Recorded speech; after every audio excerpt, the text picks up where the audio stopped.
दोस्तों, हमने कई नेशनल पार्क और वाइल्ड लाइफ सेंचुरी के बारे में सुना है और देखा भी है। तो फ्रेंड्स, द लॉजिकल फैक्ट्स आपको ऐसे ही एक विश्व प्रख्यात नेशनल पार्क के बारे में बताने जा रहा है जहां एक सींग वाले गैंडे और बंगाल टाइगर पाए जाते हैं।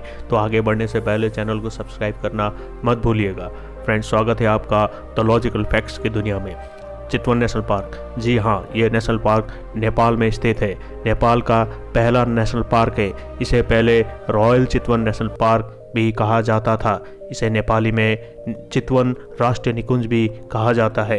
ये पार्क 1973 में स्थापित किया गया था और 1984 में इसे यूनेस्को द्वारा वर्ल्ड हेरिटेज का दर्जा दिया गया था।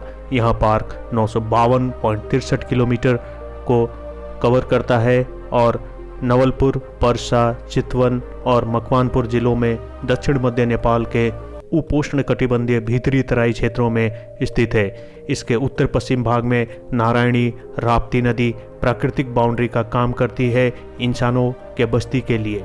चितवन नेशनल पार्क से भारत का वाल्मीकि नेशनल पार्क लगा हुआ है। तो आइए जानते हैं चितवन नेशनल पार्क के बारे में। यह पार्क एक सींग वाले गैंडों और बंगाल टाइगरों के लिए ज़्यादा जाना जाता है। हालांकि इस नेशनल पार्क में और कई दुर्लभ वन्य जीव जंतु भी हैं और इस नेशनल पार्क में कई प्रकार के वनस्पतियां भी पाई जाती हैं। अगर हम आंकड़ों को देखें तो यहाँ 700 से ज़्यादा प्रकार के वन्य जीव जंतु रहते हैं, जिसमें तितलियों की प्रजाति, कीड़े शामिल हैं। यहाँ किंग कोबरा, रॉक पाइथन और सांपों की कई प्रजातियाँ रहती हैं। दोस्तों, आपको इस नेशनल पार्क में मॉनिटर लिजार्ड भी देखने को मिलती है। यहाँ घड़ियालों का घर है, जिसे मगर क्रोकोडाइल भी कहते हैं।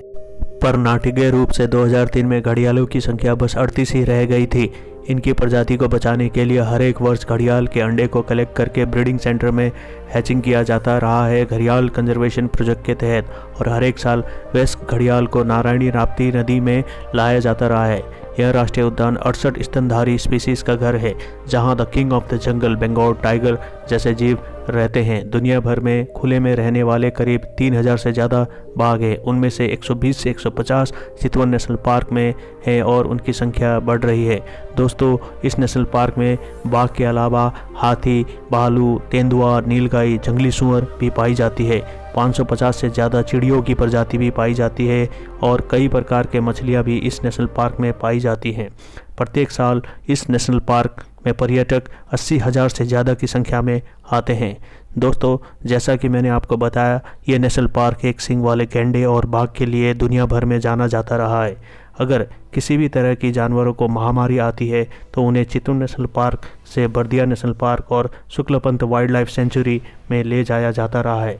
ऐसा सन 1986 से चलता आ रहा है। सन 1973 के मुताबिक गैंडों की संख्या 544 ही रह गई थी, पर 2015 के आंकड़ों के मुताबिक गैंडों की संख्या 645 हुई है।